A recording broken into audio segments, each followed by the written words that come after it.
Good morning, Professor Tootle. Good morning. Now, you were fortunate enough last night to be doing some family activity rather than watching the national presentation, the first hearing on the January 6th, the Congressional Commission. Is that correct? I was at a swim meet. Hooray. Love that you were watching your kids. Did you watch any of the news? Or are you hitting this conversation cold, except for what you've known in the last, whatever, it's been 15 months since I read the Wall Street Journal this morning. Okay, and the news stories, or do they have an opinion piece on it? Just the news stories. Okay, cool. So you know generally what happened, at least according to the Wall Street Journal. Yes. Cool. Let's go back to history though first. Has there ever been an insurrection in the history of the United States? During the transfer of power, or ever? Yeah, well, that's true. I mean, the founding of our country, of course, 1776. But is there ever been an insurrection during the transfer of the federal government? Yes, from one government to another.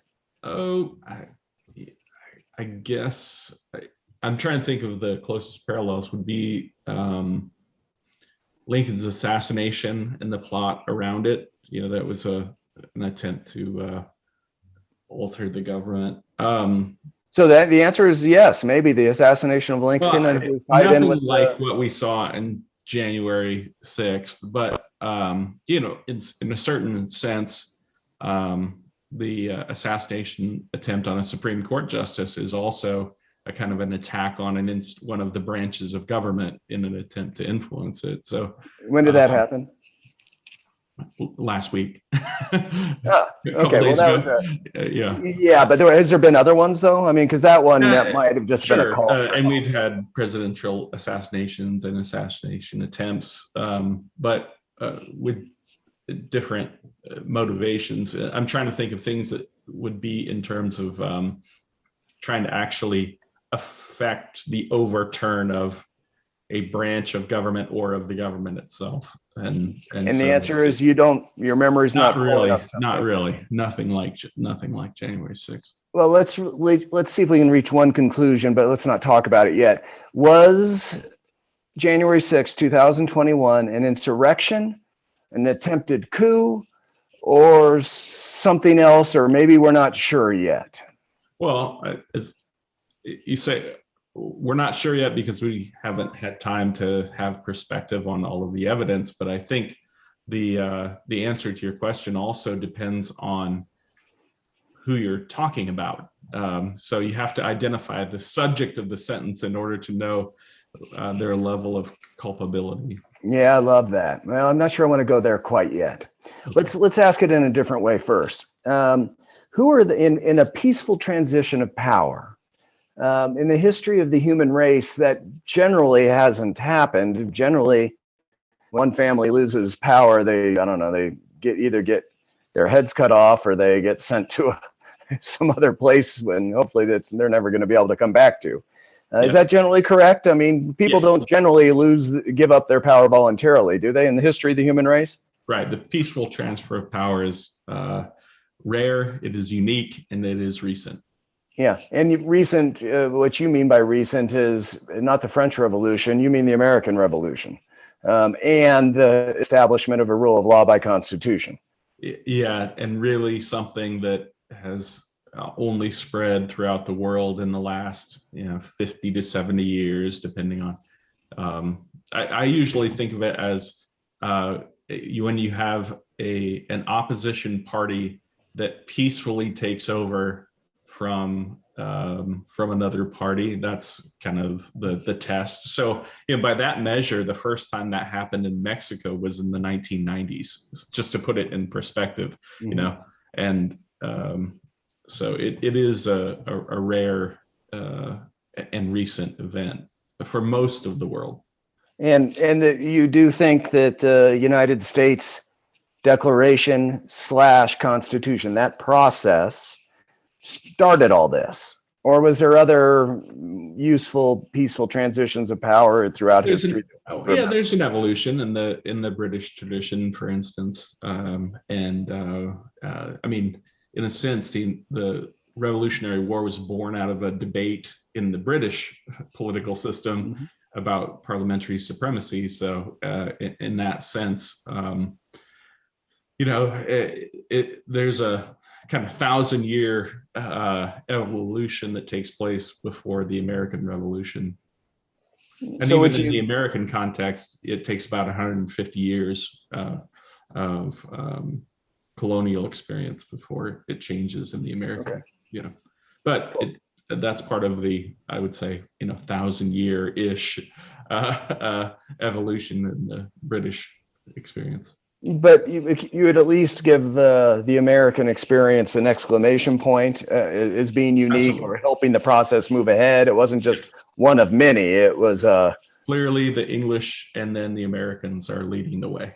Okay, cool. Who have been the heroes in that American tradition now of establishing a peaceful transition of power? I can think of two. But maybe I'm wrong on one of them. I know for certain there's one, and he was referred to last night, which may or may not have made the Wall Street Journal reporting of it. But I'd be interested in your perspective on this. Who are the heroes of peaceful transition of power? Well, it sort of pains me to say one of them because one of them is Jefferson, but at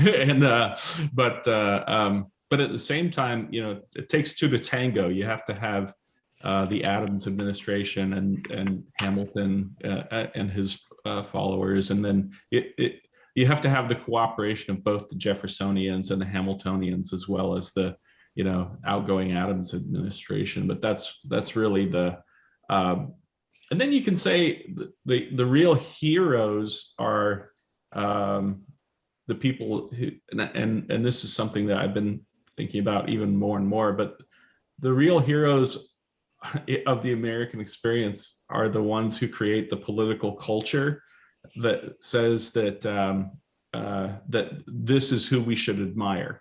So in a sense, George Washington is the teaching of George Washington as a hero, and the understanding of George Washington as a hero, because he is someone who walked away from power, and that is someone who is to be admired and looked up to. So keep on Washington for a second. It is almost a fact, or is a fact, that if he just wanted to be our king or our permanent president until he died or gave it to somebody else, we probably would have all done a hooray, or it makes sense. That's he's our king.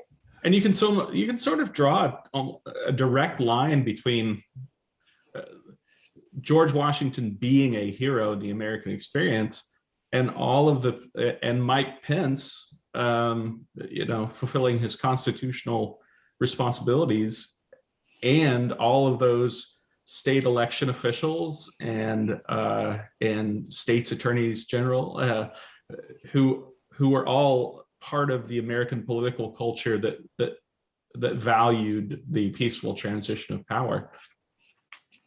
So you've given three specifics and then a whole subcategory of elected citizen leadership. The first was Jefferson, second was Washington, and the third was Pence. Is that correct so far of names? And then plus the bunch of people hundreds. Yes, but I would just say tens of thousands of people, because that's what it takes to perpetuate a culture that values ordered liberty. It isn't enough to have any one segment of our culture trying to promote these people. It's that this has to be part of the deeper culture. A representative government is only as good as what it represents. So it is a necessary but not sufficient condition to have the piece of paper that says this is how we govern ourselves. You have to have that in order for it to function. But as Lincoln said, there's something in back of these, and that is the political culture that wraps itself around the human heart, that says that breathes life into these rules. Having the rules is not enough. Yeah, it's an excellent cultural point, and I'm glad you're bringing it up. Aside, just for a note, FDR. Yeah, you'd say at moments of Constitution, are we willing to just let somebody be a president or king for life? Yes. Yeah, and so then I would say, okay, there are these other presidents who took power during a time of crisis, and certainly Lincoln and FDR go into that category. But that's why we always have the big three. I mean, any poll of historians will always ask, about presidential greatness, and it's always the big three. I mean, it's Washington, it's Lincoln, and it's FDR, and it's precisely for that reason. That at the times that, but what I would like to, the larger point I would like to make is that the reason why Washington is always number one for me is that looking up to Washington is the precondition for Lincoln and FDR doing the right thing. No Washington, you don't have an FDR or a Lincoln looking up to and trying to emulate his leadership. Okay. Is there other historical thoughts we should be thinking in the context of how we should be viewing our citizenship? In this role, you're a professor, and sure, we have a website interview conversation we do occasionally. It's like our 40th or 50th show, I'm not sure. But you're a professor. I'm a political consultant. I'm a community organizer. I'm a relationship builder. But we're both just citizens, right? And there's 330 million more of us. Now, yes, there's secretaries of state and attorneys general and district attorneys and commander of the Joint Chief of Staff. And there's press, there's press people. There's all sorts of people involved in government that have a direct role in these kind of conversations. Obviously, the U.S. Supreme Court, et cetera. But what should the vast majority, what should 229,500,000 of us, what should we be doing in viewing these, the events of January 6th? You saw a post maybe that I put out that said one of the most patriotic things we can do is watch this hearing. And what'd you do? You went and watched your kids at a swim meet. So who's right, me or you? I mean, what should we be doing as citizens in trying to evaluate our role in keeping our republic alive? I think right now, the poison of the day is people believing that in results-based politics, believing that government exists in order to enforce or translate your desires into action. Because the thing that must be taught and understood by generations of people is that freedom is the thing that clears the path for all. And believing that government is there in order to enforce your will against others is a kind of recipe for the rise of what we've seen lately, the rise of the right and the rise of the left, which says, I don't care about the process. I just want what I want. I want the government to deliver the result. And believing that problems can be solved rather than managed is probably one of the, sorry, I got an incoming phone call. Probably one of the biggest lessons that we can teach our children and remind one another of, that practical politics is supposed to be about making something better, and believing that that any one issue is worth sacrificing the system is the thing that takes down all pluralistic representative governments. So if this was a general conversation on government, I think I would be following your thought process. But my question was directly about what happened on January 6th. And I think you're making a professorial argument that the people that invaded the Capitol are the death of our whole system. And I guess right. But I'll give you an example of what I mean. The reason why people invaded the Capitol is because they believed that what they were doing was something that would achieve a result that was more important than the preservation of the system. The people who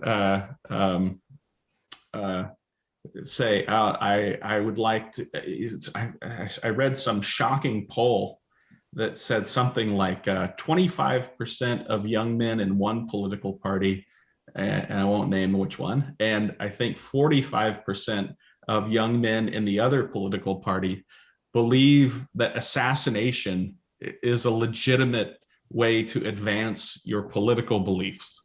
And that's a fairly shocking result. And people tend to focus on the result from one party. But I find it shocking in both that we're doing a really bad job of teaching the value of the peaceful transfer of power if a sizable plurality of young men actually believe in the use of violence in advancing their political goals in the United States.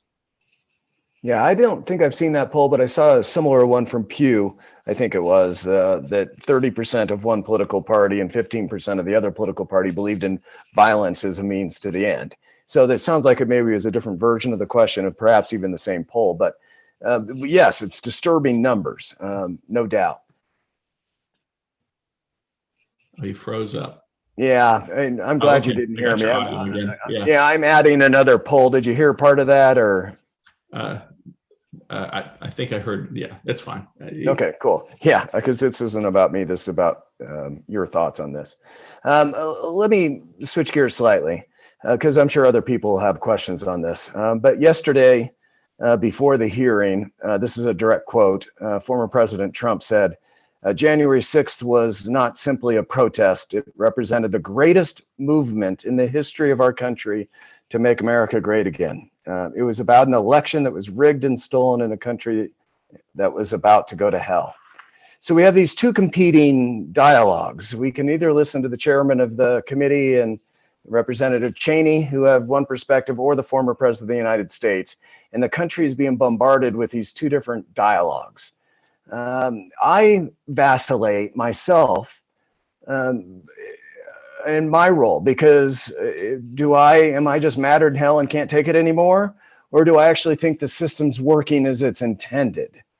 Do you have a perspective of how serious it is? We have a former president who's the leader still of a major political party saying one thing, and the former number 3 of the same political party saying another. Can you give us some insight on how we should be viewing this? Well, I guess I would take issue with the notion that there are only 2 stories and we have to choose from one of them. Fair enough. But I think in one sense, former President Trump is correct in that it is a significant political movement, significant in that it would have destroyed not just the United States, but the idea of representative government in the United States. It would have destroyed the American system of government. I think we've talked about this in past episodes, but it is strange to me that the slogan of former President Trump is to make America great again, and that's sometimes associated with an idea called American exceptionalism. But American exceptionalism is not the idea that America is better than every place else. It's the American exceptionalism, properly understood, is the idea that America has a special duty to the world to preserve representative government. It's a responsibility, not a claim of superiority.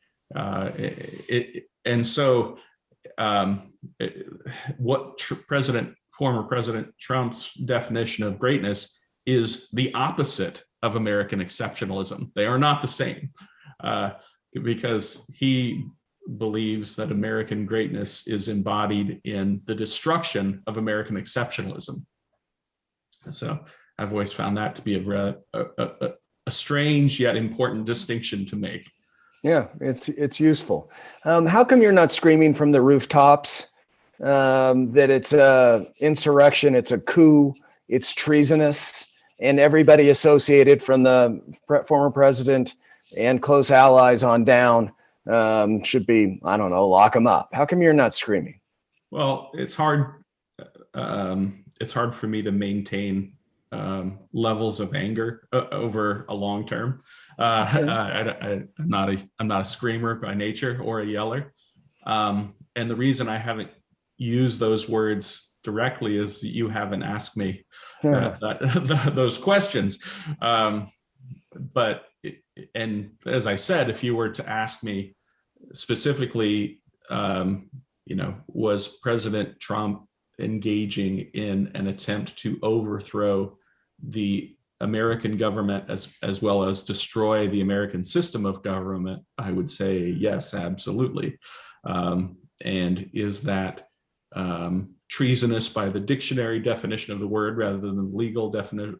I would have to look very carefully to know if it was treasonous by the legal definition, and what the proper legal remedy would be impeachment, but that has to be managed as part of the political process. So I'm not trying to dodge the question. I'm just trying to be as precise as I can in answering. Right. Well, so let me give you a chance to criticize me for a second. I think it was extremely important. I took 2 days off of work, watched what I refer to as an insurrection live, because I didn't think there was anything else more important, paying the mortgage or no, it wasn't as important as my role as a citizen leader in understanding what's going on and why it's going on. But I still think the system, even having said that, I still think the system's working. All those levels of police and military and the Supreme Court. I mean, was it an attempted coup? It sure looks like it. But it wasn't successful. And I think even if they would have gotten inside and taken representatives hostage and killed some, I still don't think it would have been successful. Our system is more resilient than I think we give it credit for. We always want to just reach the conclusion that, oh my God, we were within one door's protection of our whole system crumbling. And I don't think that's true. I think it could have been ugly and mean and horrible for months or a year or two, why the Supreme Court finally decides. And I guess if the Supreme Court would have been taken hostage, and then that would have been a successful coup. Do you think where are you? Should you be criticizing me for taking this not seriously enough or too seriously? And who cares about me? I think it was much more serious in the sense that there were a handful of people who could have thrown us into chaos. And I mentioned Mike Pence earlier. If Pence had decided that his loyalty to President Trump was greater than his loyalty to the United States, he would have thrown the peaceful transfer of power into complete chaos. And at the same time, I think special praise for elected officials in those states that President Trump had targeted for overthrowing results. And you're talking about Governor Kemp and Secretary of State Ratzenberger in Georgia, and you're talking about Ducey in Arizona, and you're talking about the legislators, and I mean, there was a bunch of them. Right, but also the judges too. I think that the judges, the state officials, and then really, as far as the sort of critical moment, the role that Vice President Pence played was also key. Well, I think that we're on the same page that he was a hero. But you think if he would have potentially... I don't know if he's a hero for doing the right thing. Fair enough. But okay, fair enough. But I tend to think of I blame the villains for putting him in this position more. But yes, in the sense of he was facing tremendous pressure. And even the threat of physical violence, he had a mob chanting, "Hang Mike Pence," and the president seemingly think it's not a bad idea. Yeah.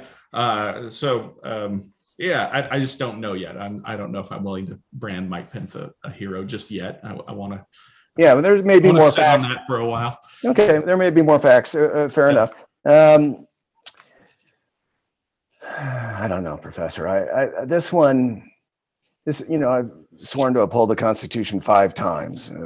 3 times as an elected official, and well, actually several times as an enlisted and military officer.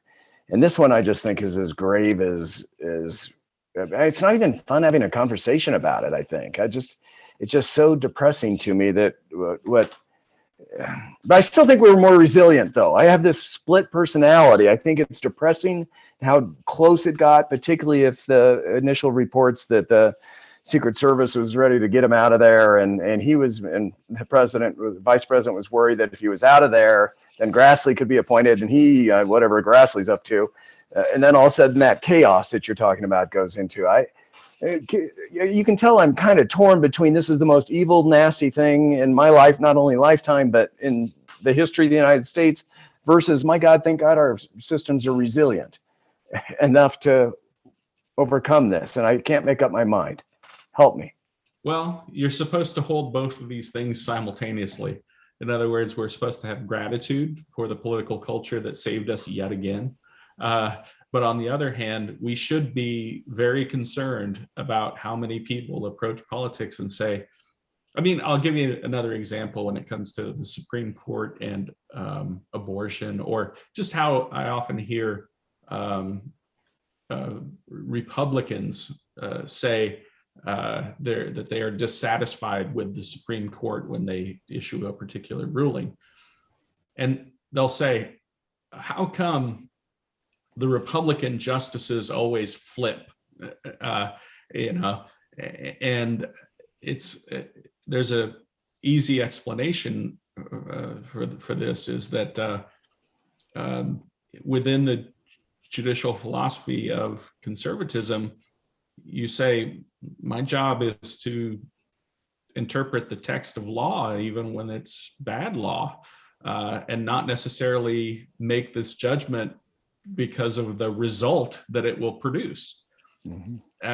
So there was always this sort of frustration with regards to conservative justices when you don't get the results you want, and President Trump was like so frustrated, like, I appointed these guys, how come they're not just finding in the way that I want them to? So often what we demand of our politicians is we just say, we believe that somehow their first responsibility is to translate desires into action, and forget that their first responsibility is the preservation of American institutions and ideals. And then to make progress on the issues that Americans prioritize. But the first responsibility is the oath that they take, and the oath that you took. Okay, I'm going to leave it at there for questions. Is our half-hour discussion. We'll talk about this again in another 3 months or 6 months, or maybe even a month, depending on how the rest of the hearings go. Let's wait until the next time I go to the dentist to make sure that my you're still not drooling. So for newcomers or posterity, if you didn't sign in before, the professor came from a dental appointment, so you look just fine, Professor. Okay, good. Okay. My best to try and make my smile even. Fair enough. Okay, team. If you'd like to ask a question, take yourself off mute, and I will call on you. I can see you all at once, and so feel free to just ask away. Kate, can you? No, there's 2 of you, I think, so maybe you don't. One of you. If you have a question, Kate, jump in, or if not, we'll go to someone else. Thanks, John. I actually don't have a question, but I did want to call out, I really appreciated Professor Tootle's explanation of American exceptionalism. That was such a compassionate and brilliant and sensitive way to describe, we're not just born better, we have a duty, we have a responsibility to hold the flashlight. Very much appreciate that explanation. I didn't come up with it, Alexander Hamilton did. So I'm just saying it out loud. It's the origin of it in the American system. I mean, there are people who would say, John Winthrop and all that, but the sort of classic beginning of that understanding is with Alexander Hamilton in Federalist One, where he says that we have a responsibility to answer the question, right? The important question of whether or not human beings can govern themselves through reflection and choice, or whether we are forever destined to live under political constitutions created by accident and force. That's American exceptionalism. Can we live and govern ourselves by reflection and choice? But that's also, that thing I discussed about like what the problem is reflection and choice is different than desire. That's kind of to say our founders were always very careful when they made this distinction for precisely this reason. Government that translates desires into action is bad. Government that forces reflection and then choice is good. Yeah. Professor, I'll ask a question since I don't see someone else off their mic yet. Isn't our whole very system of governments, the three branches, the three levels, the checks of Congress and the House, two bicameral legislature, an independent Supreme Court appointed for a lifetime, Senate's having 6 years versus a House 2 years, filibuster. I mean, just go on and on. All these different layers of government are a reflection of what you're just talking about, but also a protection against January 6th, correct? Yes. Yep. Absolutely. That's what it's there for. Yeah. And we should just be so hard and happy that it's slow sometimes. Well, that's kind of the point, is that, a lot of times you have an idea and you think, oh, why won't the government just blank, fill in the blank. And it will often be something that seems like it makes perfect sense to you, but it's only when it goes through the process of, well, now let's slow it down. Let's balance your desires with the desires of others. Let's check it up and down, with state, local, federal government. Is it comply with the law at every level? Anyway, but you're right, absolutely. And at the local level, sometimes you can go very quick. You can change an ordinance about a barking dog or lack thereof very quickly. You still have to have public hearings, but those public hearings can go within a matter of weeks. But if you think about why that's so, it's because, we want to preserve the right of human beings to get together and decide how they want to form their families and neighborhoods and towns. And as long as they aren't telling people the next town over how to live, people should be able to get together and make rules for how they govern themselves peacefully. Yeah, cool. All right, team, now's your chance to ask questions. Bart, I see you off mute. Put yourself back on mute after your question and comments. Okay, this is a real quick question. And this is something that it dawned on me last night, because I did watch the first hearing last night. I just kind of wanted to, just for the heck of it. One of the things that struck me was, I think it was fairly amazing that more people during that melee did not get killed. Mm-hmm. And I found it amazing because listening to the police officer who testified, and even seeing the film of what happened to her, she was wearing a firearm. People in this country get killed on traffic stops.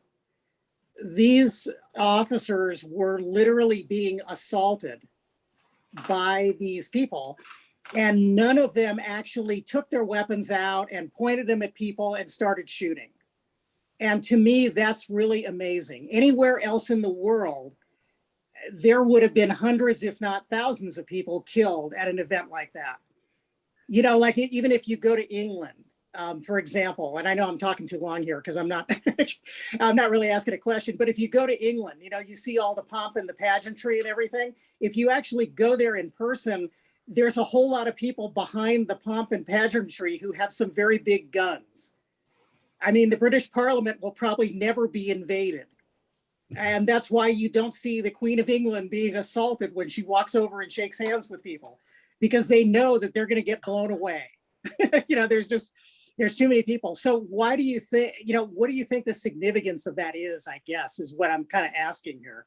I was really shocked as well, to be honest, and I don't have a great explanation other than I suppose the Capitol Police must have had some kind of rules of engagement for how they were going to deal with this crowd beforehand, and they followed them. But I was really shocked, because I would have assumed that when people started storming into the Capitol, that we would have just seen machine gun fire.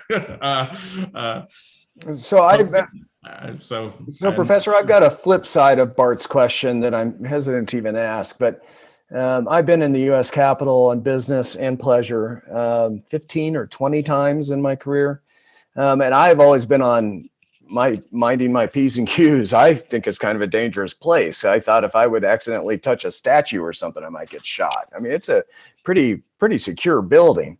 My friends on the ultra right, and I do have some, not enough to ever report to the FBI, but they think this is not an insurrection, John. You're being melodramatic. If this was an insurrection, you know what kind of weapons we have. We would have been organized, and there would have been death on the other side. These people had a hockey stick and a bicycle thing and some bear spray or something, and those were the weirdos in the crowd. Most people didn't have any of that. They had their fists, and they were pushing on people. It was bad, but John, that was not an insurrection.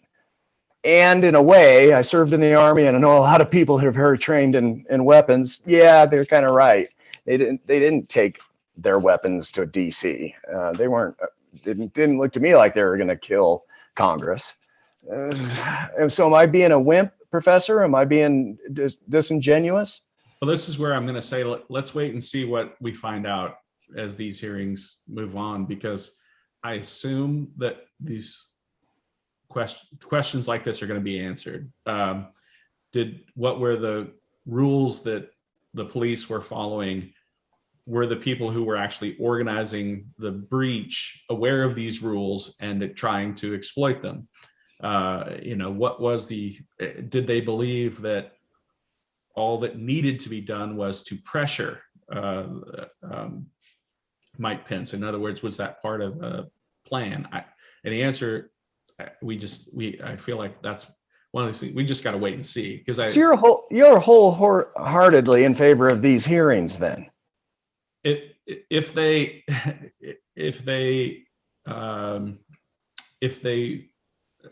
don't become a Democratic Party sideshow theater, which well, sure, but how do we know that until it happens? I mean, if you were in favor of starting the committee, you would have been in favor of a independent.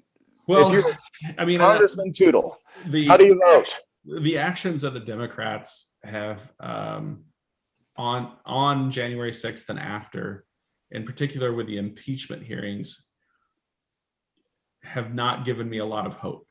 So, well, now you're being wimpy, aren't you?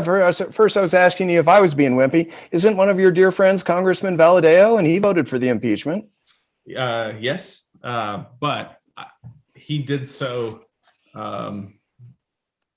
And I believe that if the impeachment proceedings had been truly bipartisan, and if these investigations had been truly bipartisan, and I mean with good faith efforts to include Republicans, you would have had a much better impeachment process. You might have had President Trump actually being impeached and removed from office after, well, obviously he had already been removed from office, but you would have had a successful conviction, and you would have had more Republican participation in these investigations. So you're blaming Democrats for all this, not Republicans. Well, I'm blaming Republicans for their part, but I'm blaming Democrats for their part. Fair enough. Republicans took convenient excuses, but Democrats provided them with convenient excuses. And that seemed to signal that, at least in terms of the impeachment process, Democrats were more interested in hanging the Trump albatross around the Republican Party rather than for political reasons, rather than doing what was best for the country and engaging more Republicans in the process. So And we're going to do another whole conversation on that topic about power and how it's changed over time. Or has it? It may not. We're going to have a whole conversation in the next couple of weeks on that. But it's a curse on both their houses, right? Or no, really, it's a sin of one party and the other is just trying to. It's both, but they committed different sins. Okay, fair enough. We'll talk more for the about same that. reason, taking the path of least resistance. Yeah, fair enough. Okay, who's up next on a question? We have about 15 minutes total, so we're not the lightning round yet, but the professor has a world of experience here. Please take this opportunity to ask him a question. John, I've got a couple Please, questions. John. Yeah, I mean, you've made the point a couple of times that the quote unquote system is working. And Is this a question of me or to Professor Tootle? it's to you. Okay, well, I'm going to answer briefly because the star of the show is Professor Tootle, but keep going. All right. Well, the thing is that it's coming off in a tone as though, well, the system works, so it's okay. And my view is that, the bullet penetrated to the very last layer of Kevlar. It's probably time to rethink our system, and so that we don't come this close again. I don't think that we're okay. So there's that. I guess if I had a question for Professor Tootle, it's that in the last exchange, it seems to me to be I'm concerned that while no participant in these governmental processes are perfect, I don't see them as equivocal. I think that there's been a great deal of intransigence practiced on the part of the Republican Party throughout the Trump presidency, and especially since then, and their refusal to participate, cooperate in any of the proceedings, and their rather vociferous castigation of the two Republicans that did, don't paint an equivocal picture to me. How do you square those two views, or do you? Professor, why don't you answer? Then I'm happy to give a brief answer to you, John, on your critique of my position. Professor. Well, think of it in terms of like when a crime takes place, the first person to blame is the person who commits the crime. And then we can get to the part where we critique the actions of how people respond to the crime. So the person who is to blame is President Trump and his enablers, direct enablers. Now, once we step beyond that, I'm not God, so I don't know how he weighs sin, but I believe that what Republicans did was wrong, and I believe that what the majority of Democrats did was wrong, but they did not do the same thing, and they are not morally equivalent, or I'm not, equipped to judge the moral equivalence in this particular case. But I can tell you from almost firsthand knowledge that the Democrats did everything possible to make it almost impossible for any Republican to join with their efforts at impeachment or on this committee.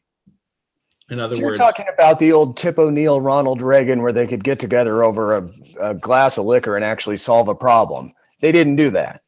Oh, no.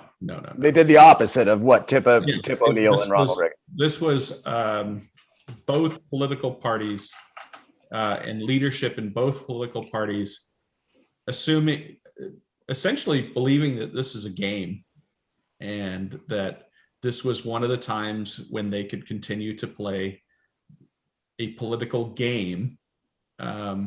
Instead of treating it so damn seriously, like our whole country is at stake. Right, exactly. Okay. Yeah. Yeah, sorry to cut you short. John, just a 1 or 2 line on this. I think I've called it an insurrection from the day it was happening. And it wasn't until last night, certain pieces of evidence, that it didn't occur to me to actually call it a failed coup, but it looks like it was a failed coup as well. Just my world of experience in the military, as well as in the White House, as a local elected official, as a founder of a city, I've spent 30 years in our state capitol, and I just have a lot of experience, political science and a law degree. And I'm telling you, every single person that's in government swears to uphold the Constitution. Every single one of them. So assuming he would have gotten through you said a bullet through the Kevlar and it was the last. No, I'm telling you, every single state legislator across the country is going to recertify it within that day. The governor's going to call a special session of the legislature, and they're going to say, no, those other people that came in and gave the false electors, that's wrong. Here's our vote. We submitted it on this day. It's certified. And it would be a matter of days, I think. I mean, not or hours, that you could actually get together. And yes, the Supreme Court would go. I mean, it wouldn't be years. It would be, I think there was multitudes of additional checks and balances that would come in before our country was at risk. So maybe you think I have too much trust in the system. Okay, I get it. I would only say in return, and then I'll shut up. Please. That's if they're still in office, because those offices are heavily targeted by a lot of dark money. Yeah, but they're also heavily protected by a ton of dark money. I mean, it's really hard to. I guess we could be on the brink of civil war in America. I just don't happen to think that I think most people want to live their lives in peace.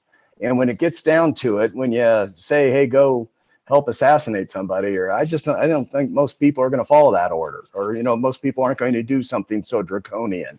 There's no doubt this was using every level of formal and informal power, which is just disgusting. Thank God he was incompetent at it. If it was a competent person, I'd be much more worried. But hey, I think Mike Pence, I think I'll be kind of mad at you if you don't do this. I mean, what a weird thing. He could have ordered the military to take those ballot boxes.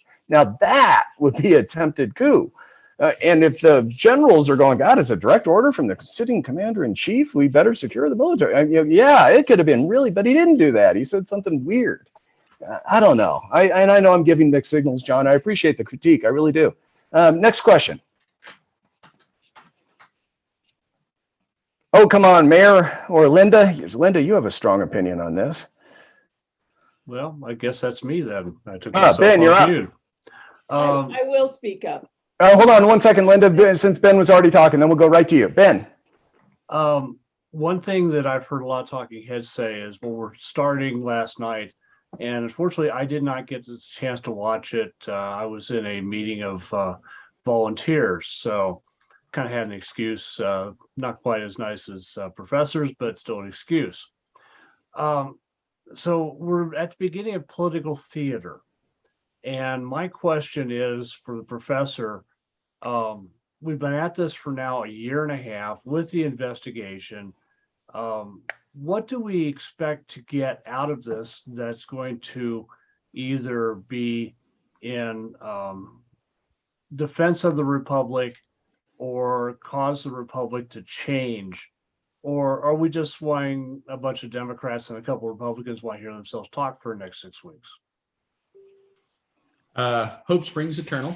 And I do think that in some ways, Liz Cheney is almost by herself more powerful than a lot of other groups of 50 or 100 human beings might equal to one Liz Cheney.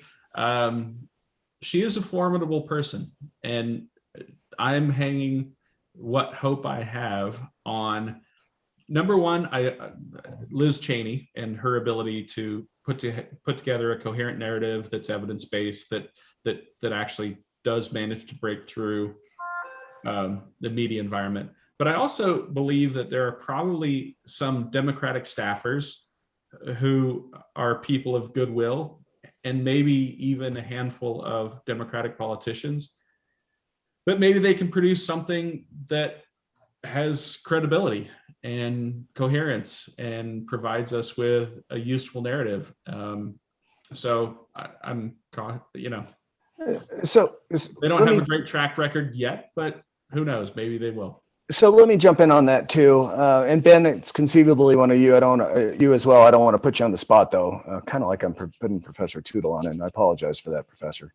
But I have real friends. I mean, not just one, probably a couple dozen of them that I were arguing between the election of November of 2020 and January 6th, that they kept telling me, John, watch, he's still going to be president, watch. And all of my legal training goes, no, after the state certified it, after the state sent it to Congress, it's over. And they're going to watch, John. And so they must have been on some, Facebook groups or the 4chan, or so they must have been on some groups that knew what was going on. And maybe they believed President Trump to go to Washington to what? To break into the Capitol and do what with those representatives? Yikes. But I mean, these are real people. They're not just some weirdo down south or out west. I mean, these are real people. They're friends of mine. They're still Facebook friends of mine. And they're pretty pissed at me because I'm fighting for the system. So Ben, what should happen? I think it's pretty clear that the vice president's role is a ceremonial read the tally of the states that were certified. I think it's clear in the Constitution. Obviously not clear enough, though. So we should probably tweak that, we should probably tweak that statutorily. I don't think it needs a constitutional amendment, but I think we should tweak that to be clear that the president can't just decide that he's still president, because that's what he was asking for. And that's what Bill Barr said. Last night, Bill Barr said that's what the president wanted. Yikes, really? That's inconceivable to me. Well, we should fix that to make sure that all of us as citizens just think that's laughable, that you can choose yourself to be president again because you think there may have been fraud. What? Anyway, that's what I think needs to come out of this, Professor Tootle. Does that sound like I'm a madman? No, sounds reasonable.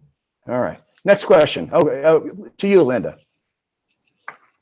Yeah, I guess I'm not as optimistic as you are, John. Shocking. I'm an optimist. But yes, please, what's your question?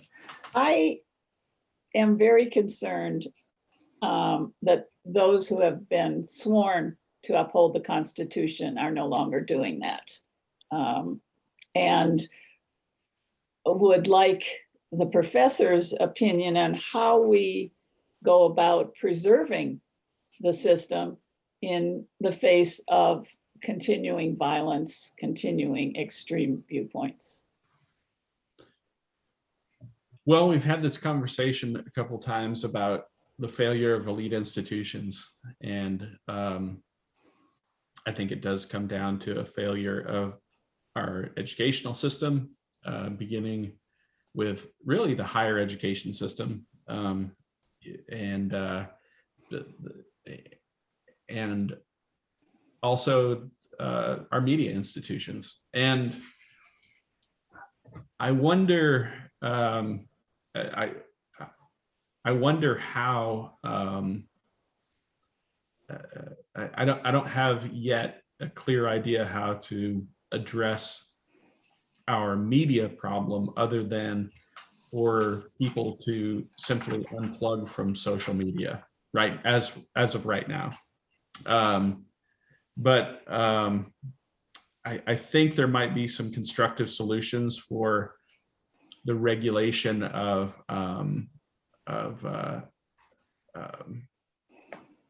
or publication of content algorithms that might disincentivize anger and hatred on social media platforms. But I just haven't seen any of them that look very workable yet in terms of keeping the First Amendment. But with regards to our educational institutions, I think this is where all of our focus should be. I find, you know, for as much of a problem as it is that we have elected officials who say, oh, well, I'm going to set aside the Constitution because it's, because I want Donald Trump to be president. And where I work, the proposal from the state is that we have to swear that we will not follow the 14th Amendment in order to be hired. We have to promise not to follow the Constitution in order to get a job, in order to keep a job, in order to get tenure or to get promoted. And, you think about how bizarre that is, because they want to include a rejection of equality in hiring. In order to get hired, you must reject equality as it's understood in the 14th Amendment. And that is also an attack on the Constitution. And presumably that will all be fixed and overruled and it'll get to the Supreme Court. But we should find this problematic that on one hand, we have people willing to throw out the Constitution in order to enact right-wing ideals. And we have people who are willing to throw out the Constitution in order to enact left-wing ideals. And both of them are deeply troubling. And if you don't think it's a problem, where I work is the largest educational system in the United States. And it's the third largest in the world. That's a problem. Linda, and I know you have how many years of experience working in the state capitol? 35 probably. Yeah, and I want to honor that 35 because you've known hundreds of legislators who have taken that oath, and I assume you're assuming some of them don't take their oath seriously. They want to accomplish what they want to accomplish, and I get it. We know some of the same people. Well, I had something I told. Go ahead, Professor. To make Bart happy. One of the first things that was struck by the legislative office was they wanted to include implicit bias, statements of implicit bias. And that was the first thing they got rid of, is that. So you'll be happy to know that even in California that they immediately found at least a problem with trying to read people's minds in job applications. And so, Professor, I'm bridging between your comments and Linda's. Linda, your experience in politics, I get it, and I want to respect it and honor that. You have more experience than I do. But I do want to assure you that by another example in the United States military, a version of education, Professor, not as noble as yours.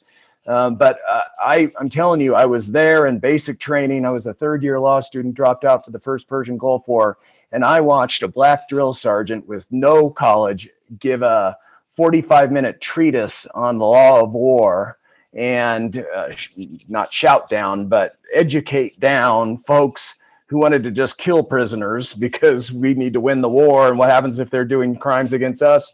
And he explained the Geneva Convention, and you're swearing an oath to the Constitution and I was just incredibly impressed by the apparatus of the military to give civic education, particularly with somebody that's highly armed and young and too much testosterone.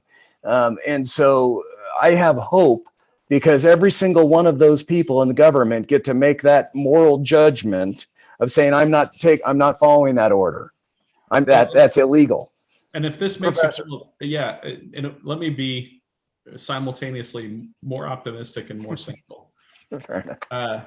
One of the reasons why Republicans and Democrats at the federal level and then at some individual state legislatures, one of the reasons why they felt free to act like crazy people is because they could count the votes and they knew that the institutions of government were going to stop their lunacy, and that then they became more worried about not paying a political price one way or the other. So in a way, once they knew they had enough votes to accomplish the thing, then what happens is oh, well, you're from this district, well, you vote for it, or you're from this district, you vote against it, and they can do that sort of math.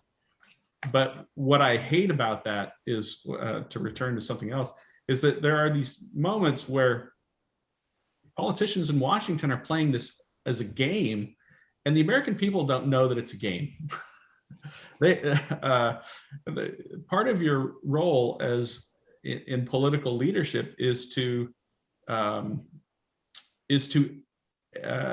engage in education of your constituents and say, no, this is one of the times when I had to do this, and now I'm going to explain it. And if I don't do a good enough job explaining it, or if people think that I did the wrong thing, so be it, I'm gone, right? Vote me out next time. And too often, I think politicians fall into the pattern of, we're just going to follow the path of least resistance rather than assume leadership, which is much more difficult. Statesmanship is always more difficult than following the crowd. Yeah, and that's an excellent add and subtract. Those are wise comments, Professor. We are out of time, team. I need to leave in about 2 minutes. Any quick rapid fire question and answer? I'll give you 1 quick second to take yourself off mic and ask a quick question. Okay, seeing none. Professor, thank you for your time today. I don't think there's more important conversations we can be having like this. I'll conclude with this, though. I think we need to be really careful about demonizing 30 to 40 to 45 to 51% of the population. I just think that most people won't sign on to a conversation like this, and most people barely watch the news. They're just earning a living, taking care of their family, and they have to pull the trigger or the lever one way in an election. And I think we should just be really careful about demonizing huge subsets of society and saying they're evil. And it just does not bode well for our republic. Professor, do you have any concluding remarks? Yeah, I mean, I know that there are probably 30 or 40% of Americans who would just say, like, all I know is that gas is more expensive. And that's where politics begins and ends for them. And we don't, I mean, that doesn't mean that politicians get to absolve themselves of their responsibility, but it is a reality that most people are not that engaged in politics. And so we should help them, therefore, this series on civics. Thank you, Professor. Hopefully somebody will watch one of these someday. If you ever want to forward it on to your friends, we'd appreciate that, because we get paid more. We get paid nothing. I'm kidding. Anyway, Here's all this. Have a great day, you all. Thanks for joining. This concludes. See you next week, hopefully. Thank you.